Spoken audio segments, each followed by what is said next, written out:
Hey everyone, it's Peter Kerr from Daydream Nation. You might recognize this gentleman, Ryan Gavalier. Welcome back. It's been a long time.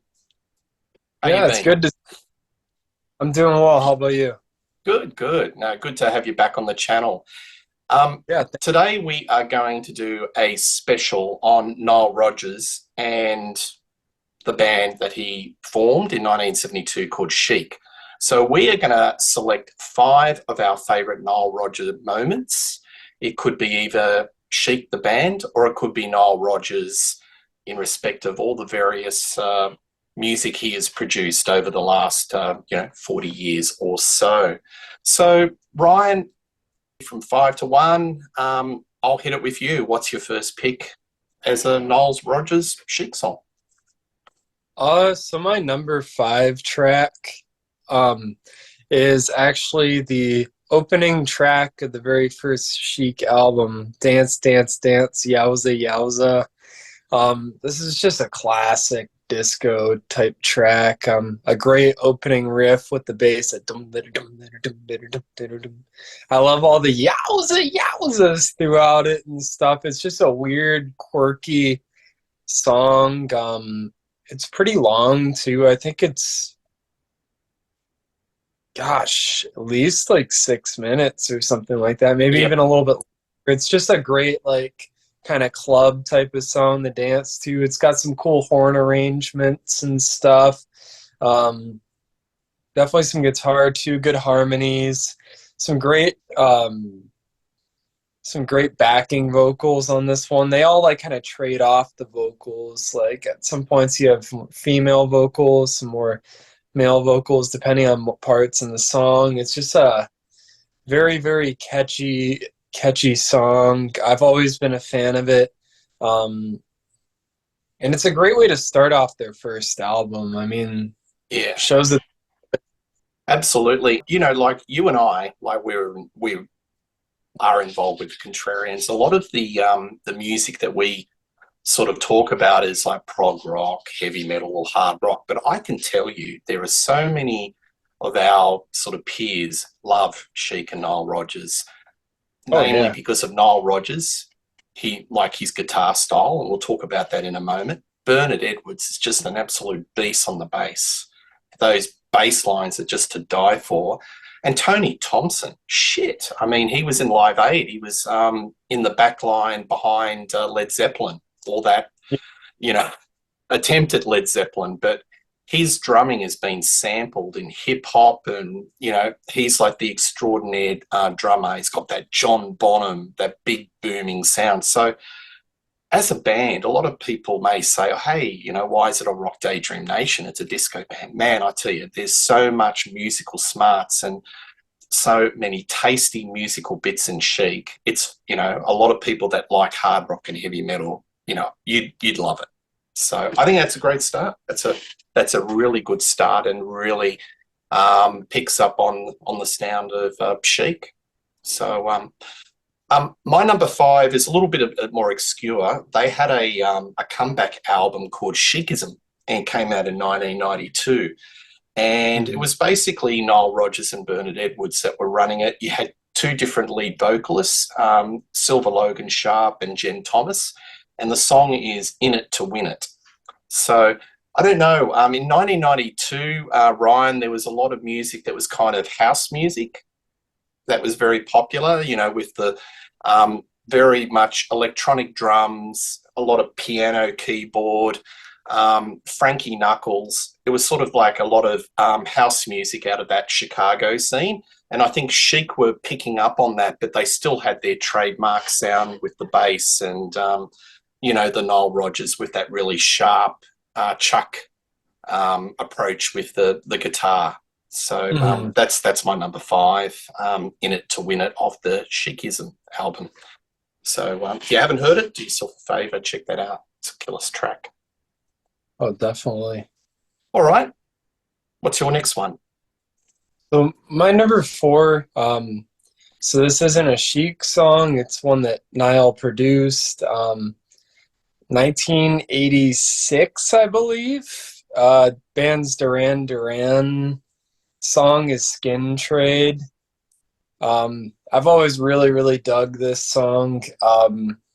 You know, in terms of Nile's production, you've got some cool like horn arrangements on this one, um, which I really like about what he does. He's really good with those arrangements and such.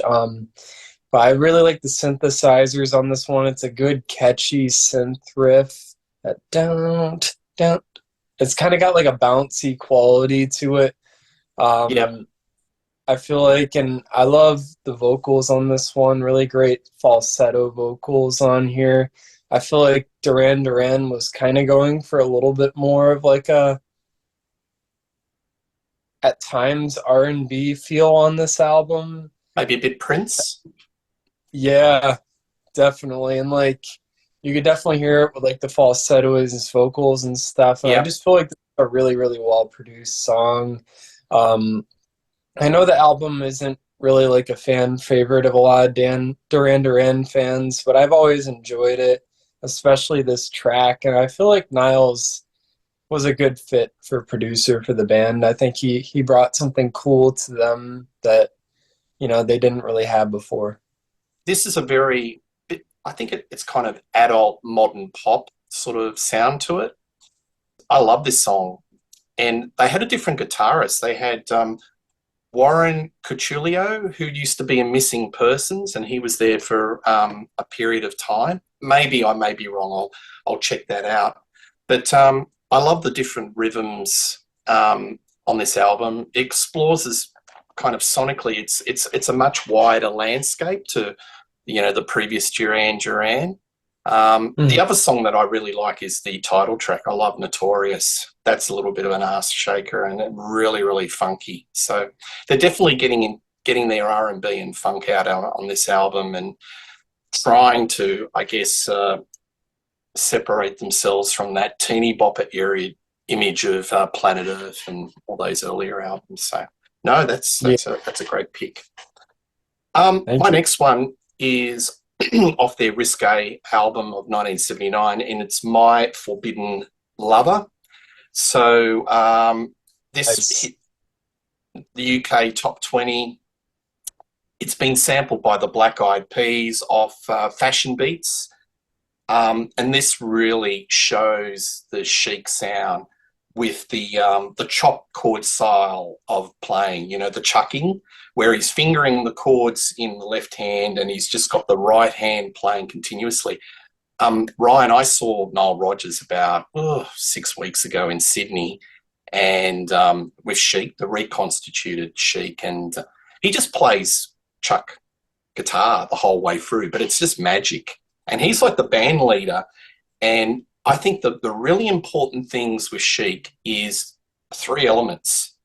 That guitar style, the bass is way up in the mix, and you can just hear the bass. And that's sort of like kind of where you can hear the dance movements where people are dancing, and then you've got the drums right in the back.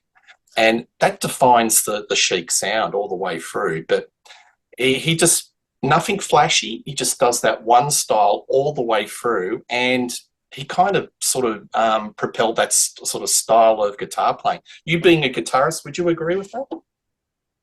Oh, definitely. I mean, I feel like that's why even like, what was it, like 2013, he got featured on that Daft Punk song, that Get Lucky. They featured him on there for that guitar sound. I feel like he kind of really like, if not invented that sound, brought it to the mainstream. And it's just like, you can hear it when you hear like a Nile Rodgers production and he has that guitar, or if it's like a Chic song, it's so recognizable just Yeah, because like his tone and just the playing. I mean, yeah, I agree. yeah, yeah.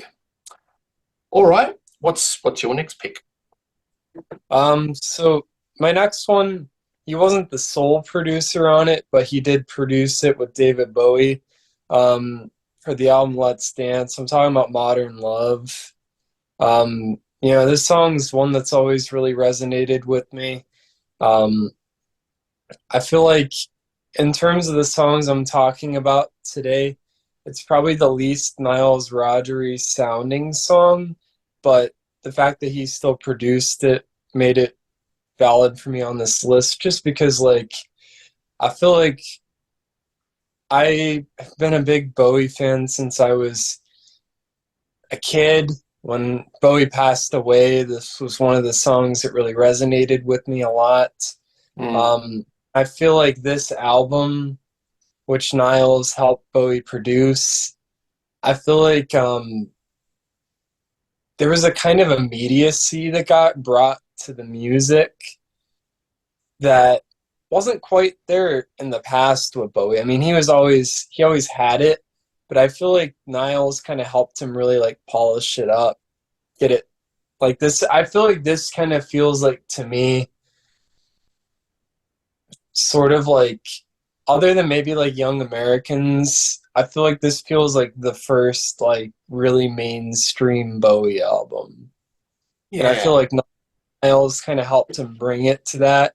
Because I feel like everything that Bowie had done beforehand had like that little bit of a weird touch to it. Whether you had Eno helping him out, whether you had I think Tony Visconti, right? He did some stuff with him. Or whoever it was, there was always like a weird touch to what Bowie did.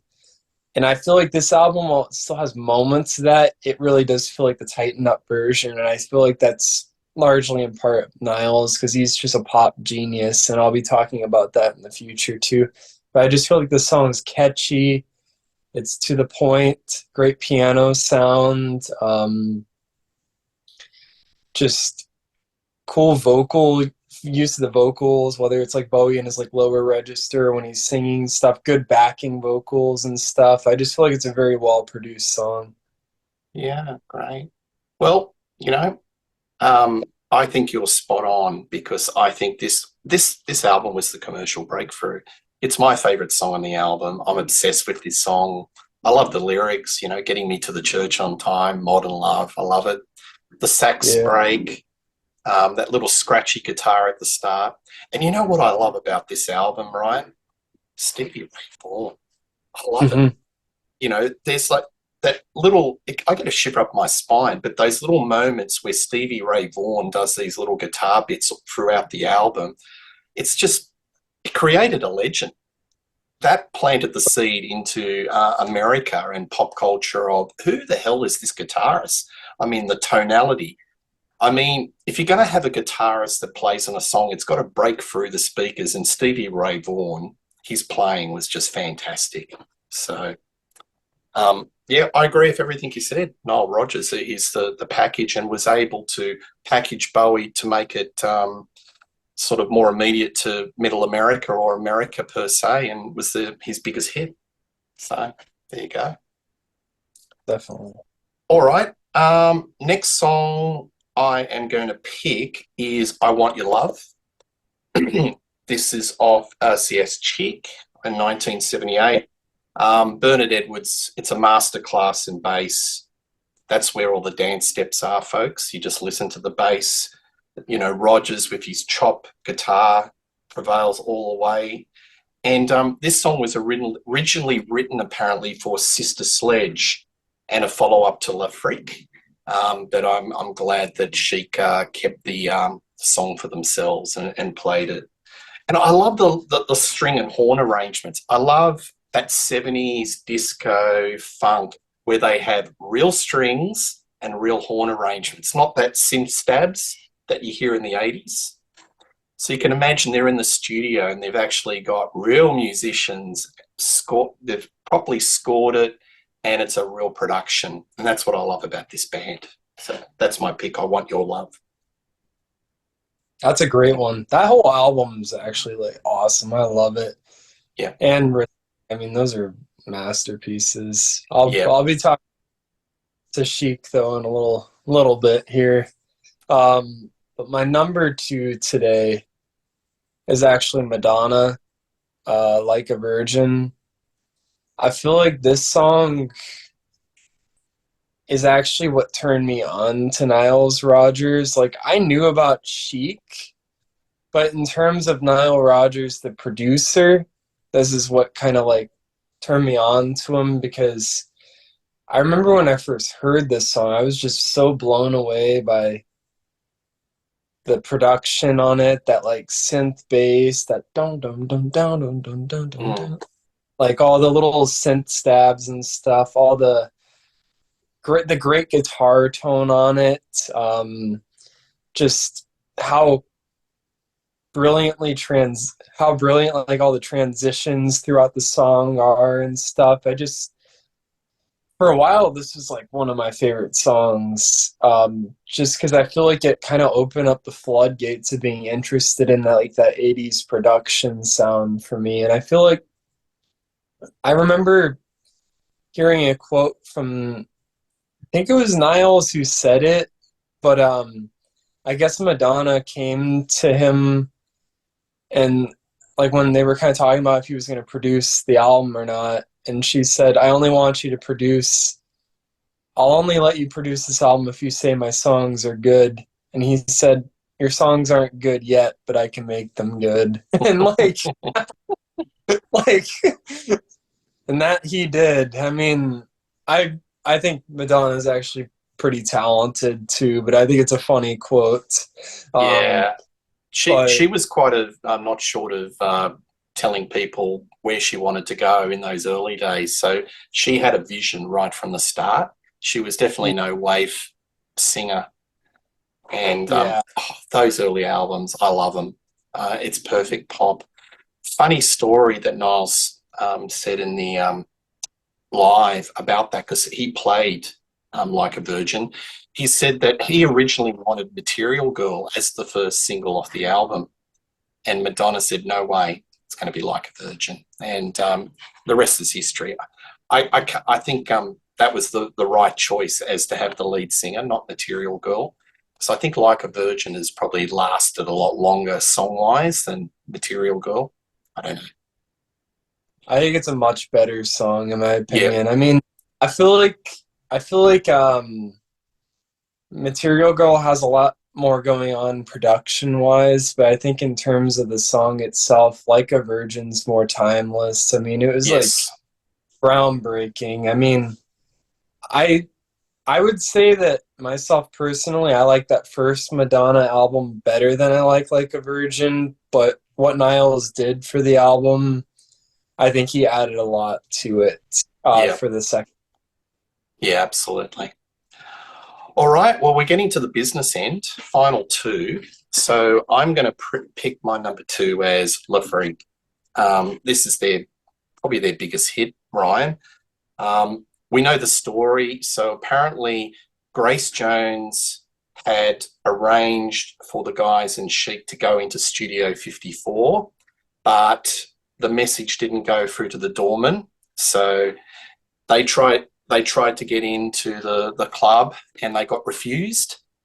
And out of this experience, or this really uncomfortable experience, being knocked back and not allowed into the club, they wrote a song about it called Le Freak. And I can tell you, it was a huge hit in Australia. It's been a huge hit all around the world, and it's got everything you love about Chic.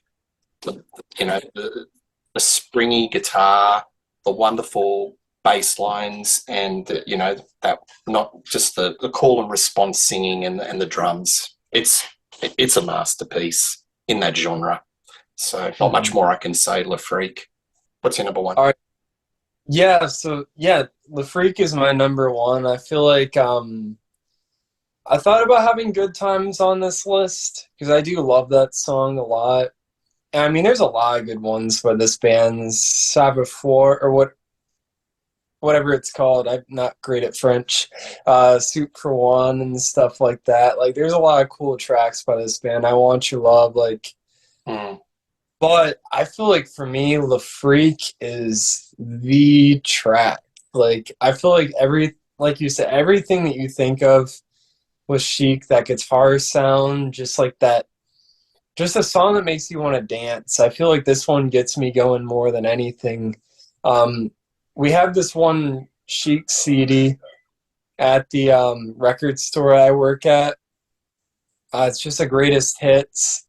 And every time that this song comes on, I just go crazy. Um, Mm, I just feel like this is I remember watching like music videos of this one too, like them performing it live, and they're just like so badass playing this song. Like you just yeah, see them kind of moving around on the stage and stuff, and like I mean, you see Bernard with the bass just dun, dun, dun, dun, dun, and yeah, Niles with his guitar and everything. Tony, it's just it's just like a priceless song. Like I feel like watching that video like late at night really sunk this one in for me too. It's definitely their most recognizable song, their most famous, and I feel like it's for a reason too. I mean, it's easily the standout track on Chic, I feel like too. Like I think it's a good album overall, but I feel like once it gets to this track, it means business. Um, mm, Yeah, it's hard for me to even say anything that hasn't been said about this song, but I just love it a ton. I think it's probably like of that like disco funk era, because I feel like they're very much a good cross between. They're not like full disco, they're not full funk. They're like yeah, perfect. I feel like this is like the quintessential song. yeah, absolutely. And there's enough chops for guys like me who love rock to really just get their teeth into this sort of music. I just find it compelling. I love it. Because there is some funk and disco that's kind of cheesy, and but this one, you could also just say it's crossover. It's full on crossover. Yeah, for Um, sure. Bernard Edwards' bass, like I just wrote down here, 1 minute 41. That's where the bass really is ramped up in the mix, and it's like lead bass. It's taken control of the song, Mhm. and right at towards the end, you got the build up. It's like a climax. You've got the strings, and it's just full of drama. And let's face it, when you think about the topic that the song's all about getting knocked back from a nightclub, it just makes it into something much more major than it actually is, much more Yeah, dramatic. So most definitely. yeah, that's a great pick. Mine actual number one was Good Times. I love that. So it was either going to be between Le Freak or Good Times. I think that's their, interchangeable. Ryan, 1 2 2 1. Good Times. I love it. That's the sample for Rapper's Delight by the Sugar Hill Gang. The bass line's been sampled 1,000 times. It's so influential, and it's off the Risque album, which I think it's probably one of their best albums. Oh yeah. So Good Times, and when he played it, that's probably was one of the high points of the concert. He's got so many hits, and when I was watching him, he was playing melodies. So you're just getting into the song, and then he'll switch to another song. I guess because he only does I think it was an hour and 45 minutes. He's only got so many songs that he can cover in the show. So that was my gripe with the show. I don't like melodies. I like to hear the full songs, but I guess with Niles, he's just done so much, and he just has to put it, be a little bit more, sort of strict as to what he can play. Yeah. Anyway, honorable mentions, I suppose I could say Daft Punk, um, Diana Ross, Upside Down. That's a great song. You got any Yeah. off the top? Well, I would definitely say that Good Times, like I said, was going to be a honorable Mm, mention because I couldn't fit it on my list. Yeah, I Get Lucky. I thought about putting on here because that's a great tune. Um, I would say just the song "Let's Dance" too. I feel like that's mm, really great. Oh, I was just my friend turned me on to this recently, but there's this Carly Simon song. It's called "Why." I think it's from like the early 80s or so. The guys from Chic produced it. Really sweet. Cool long 12-inch too. Really was I've really been jamming that recently. yeah. Um Okay. like Soup for One a lot. I think that's a Yep. classic. Yep. Yeah, there's There's so gosh, much. yeah. So much. Oh well, Ryan, this has been a lot of fun. I'm glad that we finally got you on the channel, and just just talking the shit about Nile Rodgers. Now, you've done a lot over the last year, so free plug. Tell us about what you've been doing and what you've got out. Oh, thank you. So yeah, I do have a record label. It's called Gavalier Productions. I've been doing some stuff on it. I have two EPs of my own on there, an album of my own, which is called uh, Ryan Gavalier's Night of the Living Dead. It's a soundtrack I made around Halloween time based off of the movie. I also have a single that I did on there. I'm working on some Christmas music right now, song that I wrote, and then also a cover of Silent Night. So I'm doing those right now. I have this album, Behavioral Future Markets, placed by Shadow Play. I did instruments and production on that. My buddy did the vocals and wrote the songs and stuff, so I produced that album. And then I did Rand Kelly, his album No Easy Access. I did the production for that. It's based off of some tracks that he did in the 80s.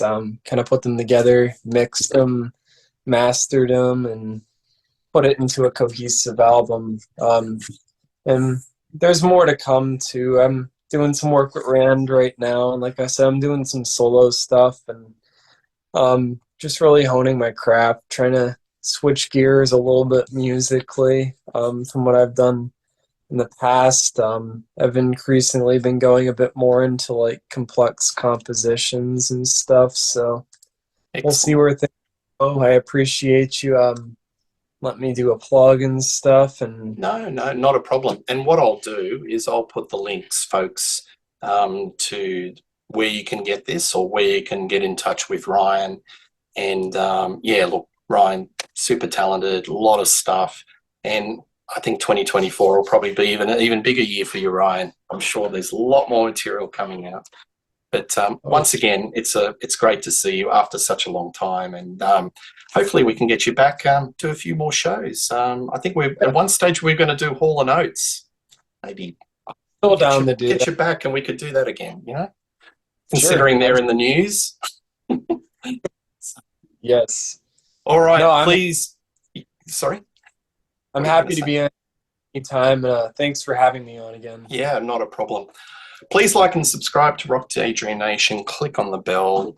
Tell us what you think about Nile Rodgers. What's your favourite songs? What's your favourite Chic tracks? But one thing's for sure, you'll see much more content from Rock Daydream Nation coming up.